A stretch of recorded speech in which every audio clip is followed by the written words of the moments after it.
one of the reasons that many of us struggle with developing new healthy habits and actually being able to stick to them is because we are so hard on ourselves and we are kind of mean to ourselves internally. You might be wondering why this happens, and it's because as we grow up, a lot of us experienced shame, or when we had to do chores like cleaning our room, doing the dishes, or things that we didn't want to do, we weren't bribed into those activities in a high vibrational way, and instead people were hard on us. They told us you need to do these things, or you have to, don't ask questions, right? There's so many different ways that we were brought up. And now that you are an autonomous being, you get to choose how you want to talk to yourself when it comes to doing the things that you don't necessarily want to do. Since so many of us have not been spoken to in a super supportive way, honestly, maybe you do think that it was supportive for you, and maybe it is, but now in order to adopt those new habits and get to that next level, it's time to support yourself even more. And the way that you're going to do that is by actually being kind to yourself. You have to unlearn the being hard on yourself internal program and pattern and start to actually encourage yourself and be nice to yourself. And this is kind of hard to do, and this falls into the category of parenting, and inner child healing is also kind of like looped into here because our inner child might be hurting, right? We might be forcing ourselves to do different things that we had to do our whole entire lives, and we were always told that you just have to do it. You just have to clean every single week because that's what you have to do. And now that we are grown up or growing up, we don't want to feel that harshness and that constant stress internally. And one of the ways to reduce that stress is by being nice to yourself and incentivize yourself in different ways. You can start to reward yourself with things. You can start to break your big projects up into smaller tasks and speak kindly to yourself about how incredible you are for doing this one small step in the right direction. So often we find ourselves trapped in our mental patterns because we don't actually understand the way that the brain works. And all we need to do is focus on building momentum. The way that we build momentum is by being nice to ourselves, by doing things one thing at a time. So maybe you want to paint this giant canvas as a professional artist and you are struggling to get yourself to do the thing. You're struggling to actually show up and align your behavior to what you desire. One of the things that you can do is start just creating, start just building momentum. Maybe you do a little stick figure drawing with the intention of just throwing it away. Maybe in order to start a social media account, you create a fake social media account and run that for a whole entire week that is a complete secret in order to show yourself and build up the confidence and the self-kindness in order to actually do it for real. It is okay to take your time. It's okay to be a beginner. And I experienced this so much when I was teaching art therapy. One of the things that I would love to teach was origami. And I would teach this to people of all ages, all backgrounds, all different education levels, socioeconomic statuses, success levels, and almost everyone would struggle with these same things. And I'll tell you exactly what those are. Before we would start doing origami, I would tell these incredible individuals that regardless of how incredible you are in life or at other things, you are doing something possibly for the first time, or maybe it's been a long time since you've done this.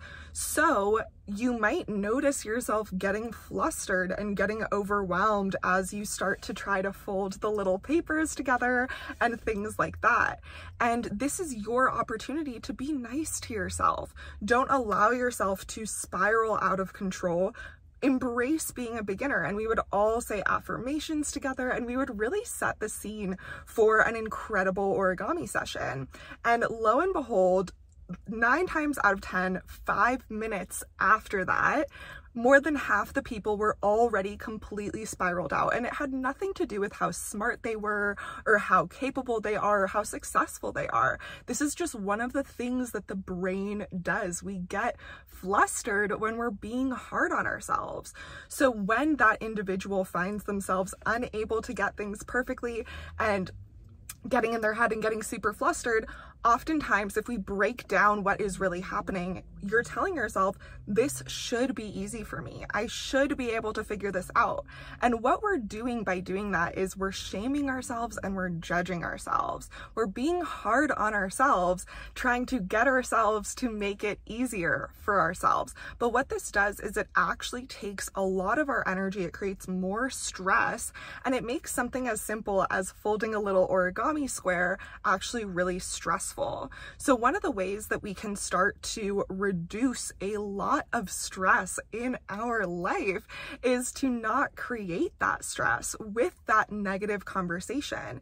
If you don't feel like going to the gym for one day, maybe go on a walk and see how you feel after the walk, and just start being nice to yourself and taking your life step by step, as opposed to being so incredibly harsh on yourself and speaking to yourself in a kind of mean way. I know that when I used to not feel like going to the gym, I would tell myself that, oh, all my goals are going to go away. Like, this is the worst thing that I can do for myself. And I would really have this extreme mindset.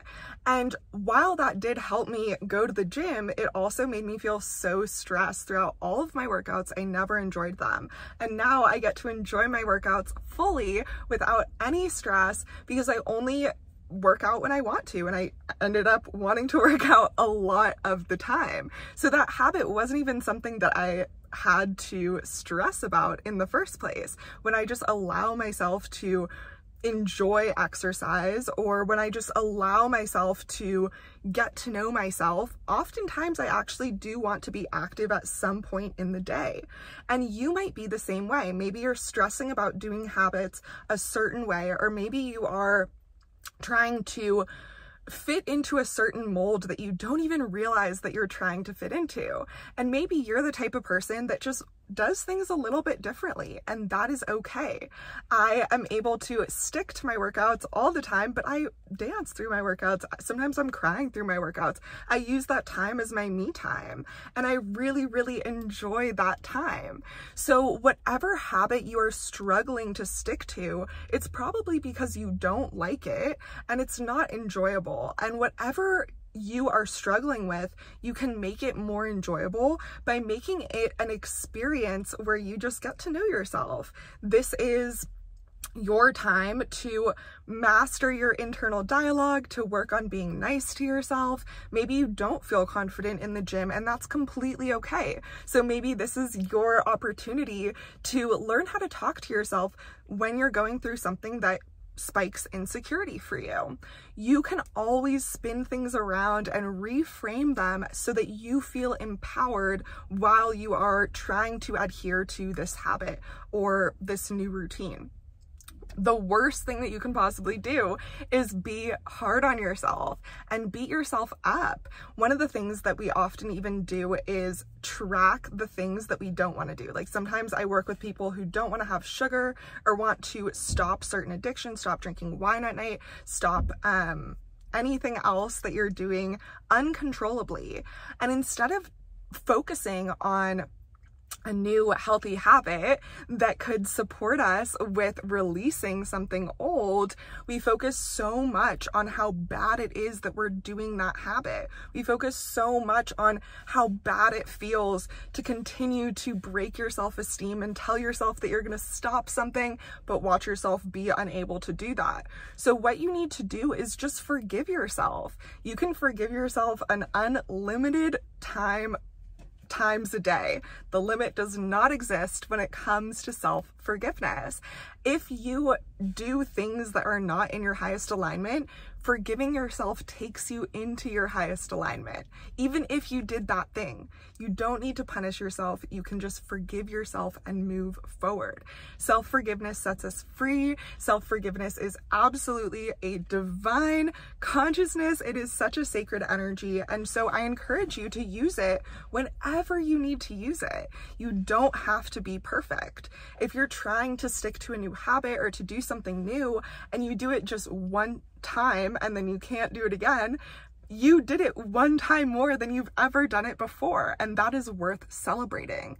I don't know what it is about the human brain, and I have one too, so I get frustrated with my own brain as well, that it's so easy to focus on the fact that we fell off track rather than all of the things that we did do in order to get us into our highest potential and our highest alignment.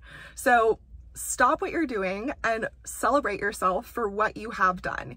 Even if you have goals, even if you're not perfect right now, you don't need to be perfect. You can forgive yourself for trying to be perfect and start celebrating yourself for the efforts that you're taking to become the best version of you.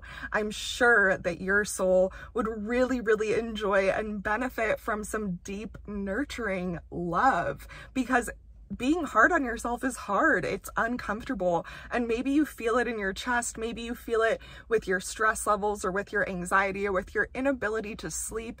But when we are able to give our soul what it really needs, we get that deep rest that we have been craving.